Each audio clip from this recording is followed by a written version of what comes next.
It's code red for humanity. The alarm bells are deafening.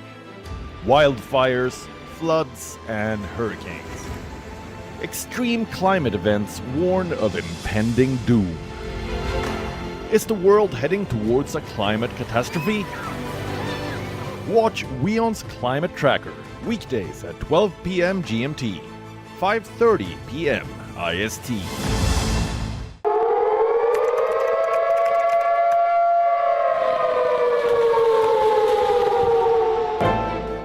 You don't know how to fix the holes in our ozone layer. You don't know how to bring the salmon back up a dead stream. You don't know how to bring back an animal now extinct. And you can't bring back the forest that once grew where there is now a desert. You have ignored us in the past and you will ignore us again. We have run out of excuses and we are running out of time. Show us your faithfulness. Show us your trustworthiness. Show us your honesty. Prove us wrong. We desperately need you to prove us wrong. God help us all if you fail to prove us wrong. God help. Reports from the heart of the action. Russian forces pound Ukrainian cities. The Russian attack on Ukraine continues. Ukrainians put up stiff resistance. Russian troops close in on capital Kyiv. I'm currently in Ukraine, traveling towards Lviv. 1 million refugees flee the war-torn nation. People who are forced to leave behind some of their loved ones because they couldn't hop onto the train to safety. Ukraine under attack. WION on Ground Zero. Continuous coverage on WION.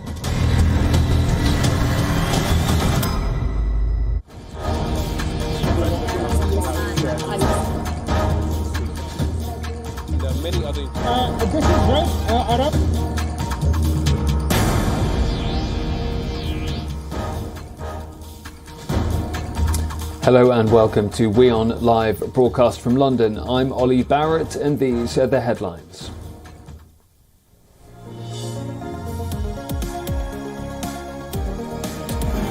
A fire at Europe's biggest nuclear power station at Zaporizhzhia is put out, with Ukraine accusing Russia of nuclear terror in shelling the plant.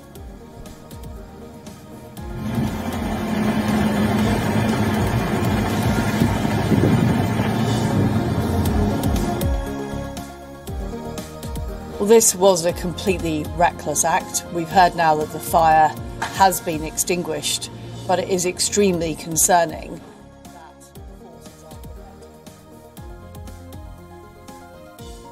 Britain's Foreign Minister Liz Truss calls Moscow's seizure of the plant a reckless act and a threat to European security and stability.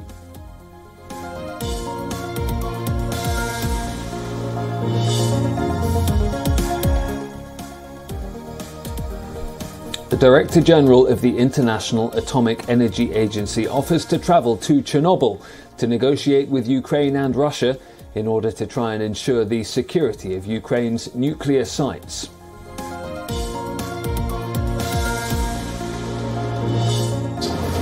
We seek no conflict, but if conflict comes to us, we're ready for it, and we will defend every inch of NATO territory. US Secretary of State Antony Blinken reiterates that NATO will defend its allies and their territory as he arrives for talks in Brussels.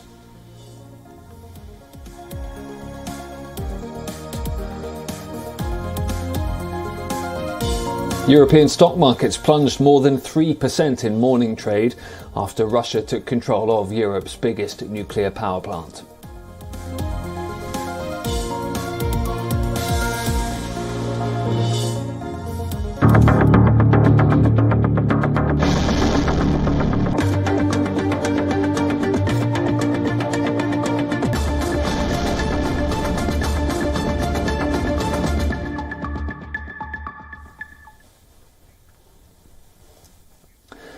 9 days into Russia's invasion of Ukraine, and let's begin today in Lviv. The city is preparing its defences against advancing Russian troops.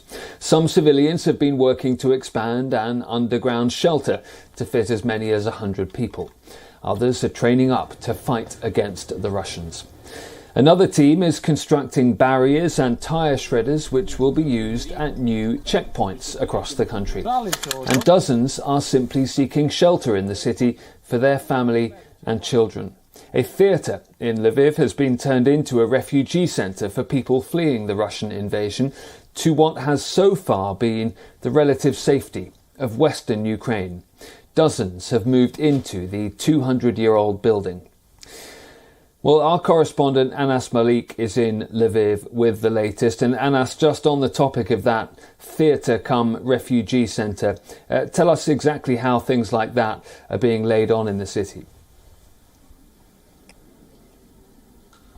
Well, at this point of time, there is quietness. There's this uneasy calm in the city, Ollie, that can be felt. I'm standing at the Rhinox Square, which it used to be one of the busiest centers of the western city of Lviv. Right now, it's practically the locals over here say that it's wearing a deserted look. There used to be a point that you couldn't even step a foot over here. You couldn't even set a foot over here, and now it's you barely see people around. People who are here are usually here because of they need their essentials, or they're the ones who are in from other parts of the country, so that they would want to hop on either a train or take the road to Poland in order to get to safety. Ollie? And in terms of what people are looking for when it comes to supplies, is there enough to go round at the moment? What do people need? Well, at this point of time, the supplies, at least they say that they have ample amount of supplies. They would be needing more and more staple food supplies, but in time to come. At this point of time, they've got that in abundance. They also say that the bigger worry over here is with regards to these international cash remitters which have gone out of cash. So what is happening is right now is that people who are trying to go abroad, they're converting the local Ukrainian currency into US dollars or European euros, and they're going out. So as a reason of which they have got this cash inflow coming in, but with regards to these foreign remittance or foreign currency, that's a bigger crunch that is being felt here in Lviv. At least it's been almost 24 hours since I've been here. I crossed over from the Poland-Ukraine border. I took the road down. There are a lot of checkposts around. Just outside the city of Lviv, about 20 minutes from here, from where I'm standing, you'd see militias guarding around with the army and with the police as well. The militias are by and large, when they would check your credentials, they would be welcoming you for the fact, and they would be welcoming for the fact that you're here to cover and so on and so forth. But as we speak, there is no immediate crisis minus the refugee influx. Ollie? Okay. Anas Malik in Lviv, WION's correspondent. Thank you very much indeed.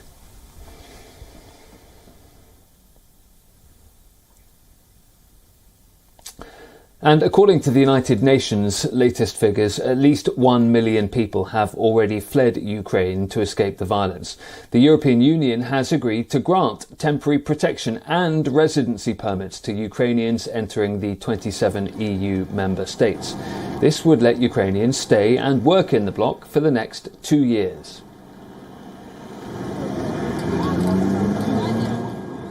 Nous sommes donc tombés sur un accord, je crois, important, historique, qui va permettre aux États membres de l'Union européenne d'offrir aux personnes qui fuient le conflit ukrainien avec une réponse adaptée à leur situation, devant l'afflux très important, évidemment, que nous connaissons et que nous connaîtrons dans les prochaines heures, prochains jours. Les personnes éligibles pourront ainsi bénéficier d'un statut protecteur similaire à celui de réfugiés dans n'importe quel pays de l'Union européenne pour une durée d'1 an renouvelable. The measure, which has been unanimously backed by all EU members, will provide a legal framework to all Ukrainians entering the bloc. It will help give refugees rights so they can stay, work and access healthcare facilities. The bloc will also set up a humanitarian hub in Romania to assist fleeing Ukrainians.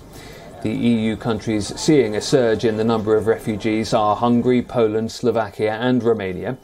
Under existing rules, Ukrainians with passports and biometric data are allowed to enter the EU without a visa, but they can only stay for up to 3 months. US Homeland Security Secretary Alejandro Mayorkas says Washington will extend temporary protected status, or TPS, for Ukrainians for up to 18 months as well. Individuals will be allowed to stay in the US and will not be subjected to deportation. TPS will also let these refugees apply for work permits so they can earn a living in the United States.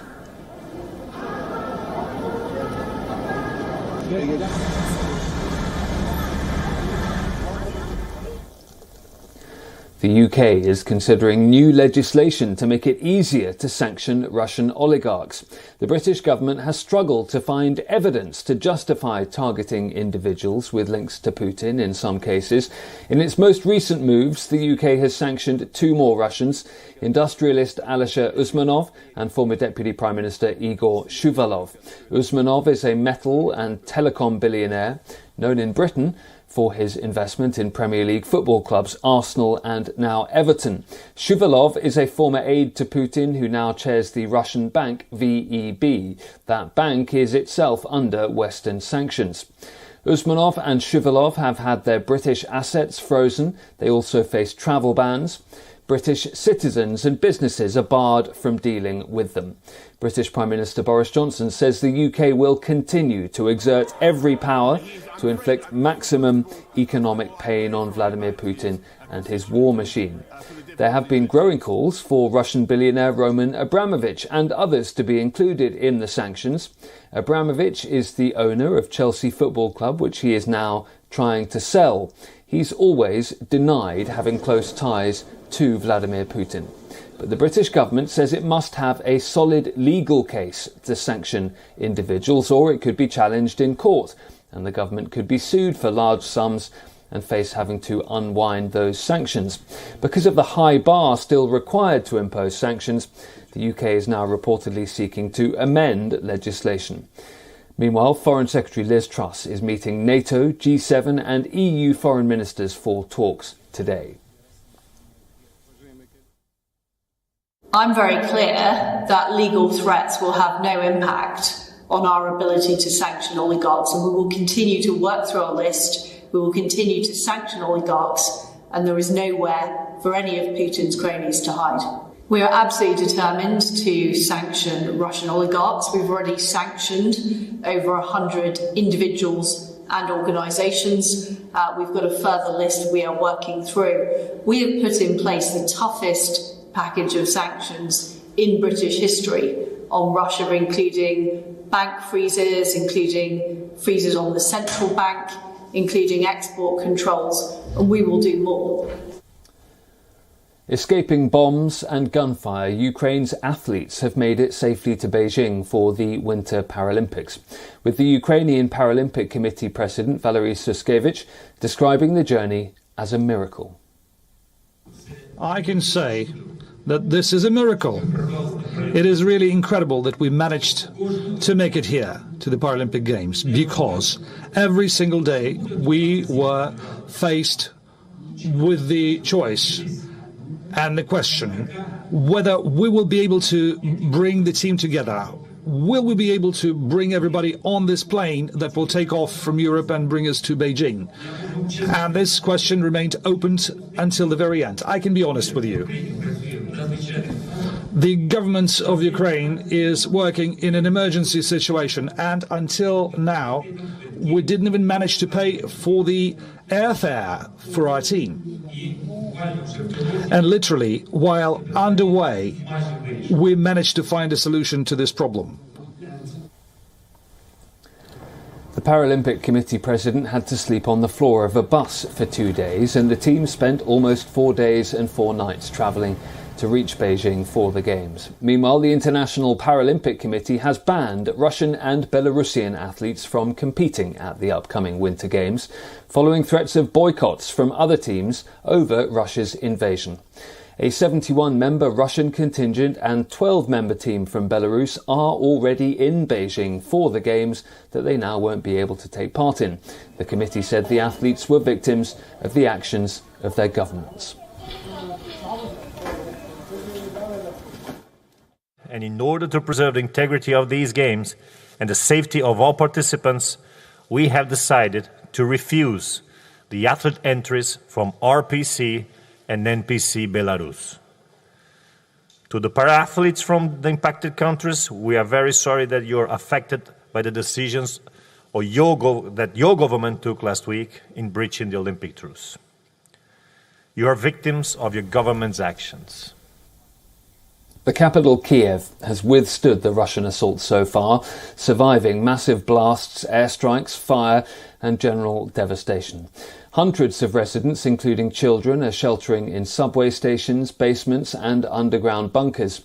Russian troops have only slowly closed in on the city centre. These are the latest three-dimensional satellite images of the 40-mile-long Russian convoy. The Russian Defence Ministry has released footage of Russian machinery and military equipment entering the Kyiv region. They have struck a radio and television centre in Kyiv and captured the town of Balaklia near the city of Kharkiv in eastern Ukraine.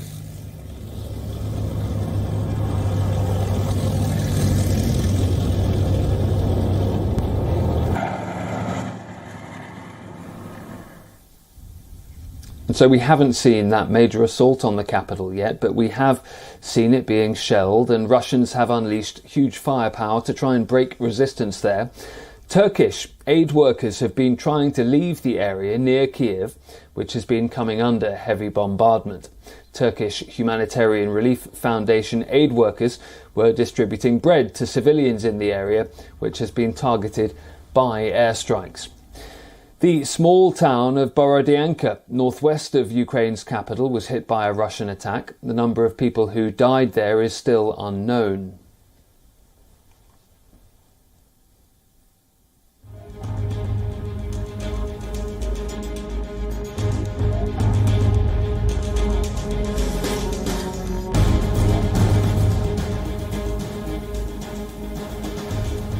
Well, this is the northern city of Chernihiv, around 150 kilometres from the capital. At least 33 people have been killed after residential buildings were hit with airstrikes. Ukrainian emergency services say rescue operations are underway. They expect the death toll will climb. Authorities say 2 schools and several private houses were hit, but rescue work had to be temporarily suspended because of the heavy shelling.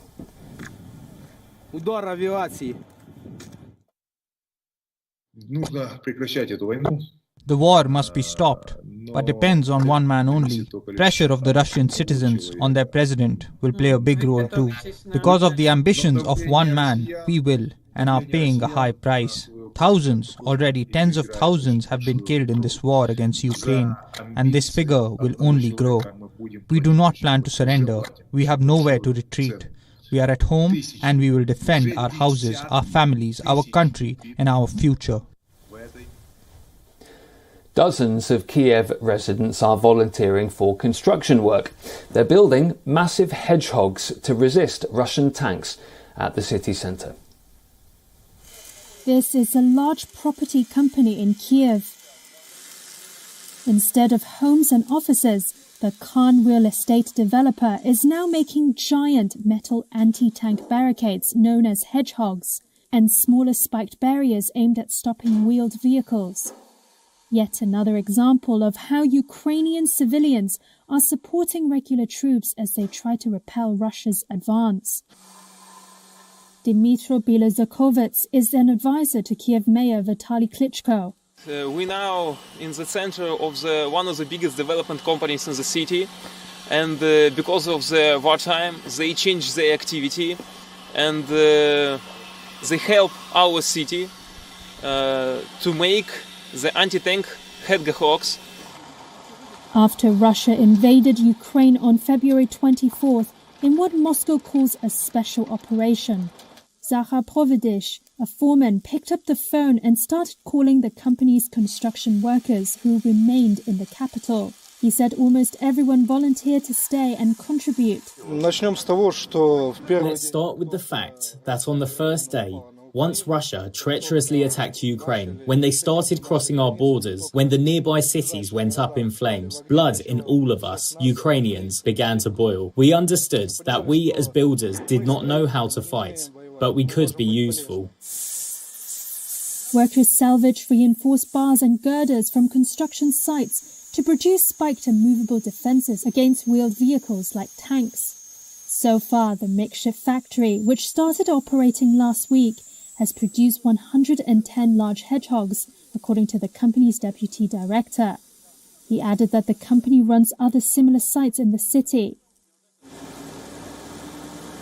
On February 25th, Kyiv's mayor and boxing champion Vitaly Klitschko said the city, quote, has gone into defensive phase. His deputy Andrei Krishenko said tens of thousands of people in the capital had received weapons, and many more were waiting at enlistment and recruitment offices. Sergei Serdyuk, a welder in his 50s working at the Khan makeshift factory, is ready to join the fight. We will break the spine of the Russian army. We have already broken it. We have cracked it, and we will break it. Russian forces have gained control, as we were saying right at the top of the bulletin, of the Zaporizhzhia nuclear plant, the largest in Europe. The plant came under heavy shelling in the early hours of Friday local time, which led to a fire breaking out in a building in the outside perimeter of the plant. Just hours later, Ukraine's state emergency services confirmed the fire had been extinguished. No deaths or injuries have been reported. In an emergency address from Kyiv, President Zelensky appealed to European allies to stop Russia from triggering a nuclear disaster. Треба зупинити російських військових. Негайно кричіть своїм політикам. Україна – це 15 атомних блоків. Якщо буде вибух, це кінець всім. Кінець Європи. Це евакуація Європи. Тільки негайні дії Європи можуть зупинити російські війська. Не допустіть загибелі Європи від катастрофи на атомній станції. Both Ukraine and the US said there is no change in radiation levels at the nuclear plant. A US energy official said the reactors at Zaporizhzhia were being safely shut down. The IAEA also said that the essential equipment at the plant was unaffected by the fire. Britain's Prime Minister Boris Johnson has called for an emergency United Nations Security Council meeting after the news came in. Johnson said that the reckless actions of President Putin could directly threaten the safety of Europe. This nuclear plant, located on the Dnieper River, accounts for 20% of the country's power generation. It has 6 of the 15 active nuclear reactors in Ukraine.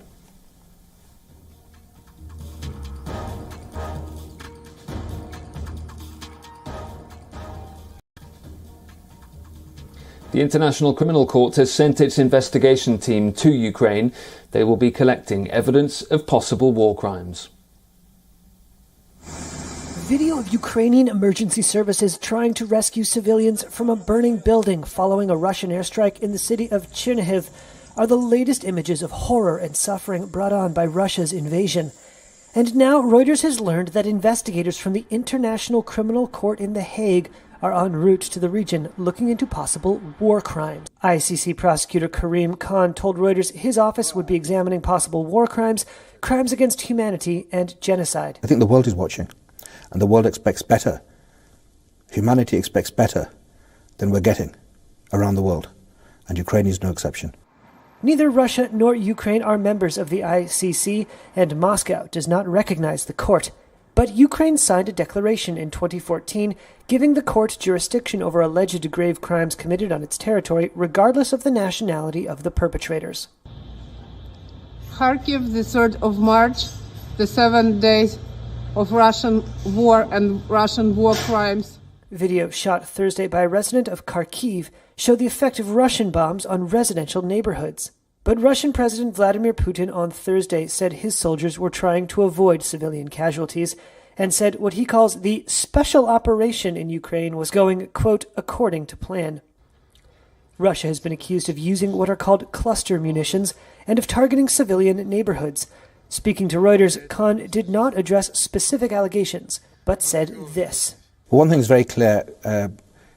Any side that directly targets civilians or civilian objects are committing a crime under the Rome Statute and under international humanitarian law.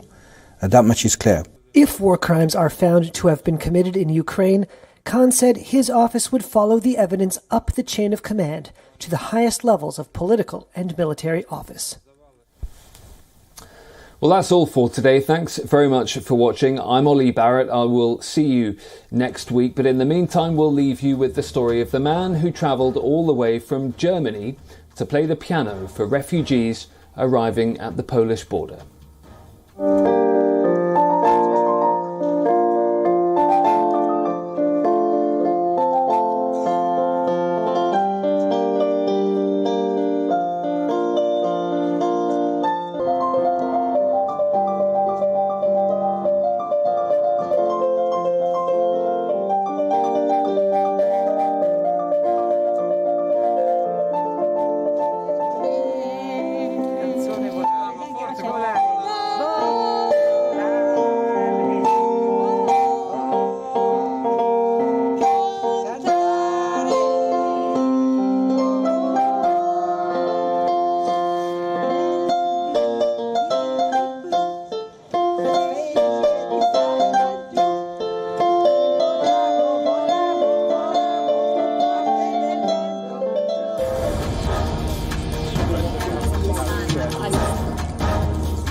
अरे गया नहीं अभी तक?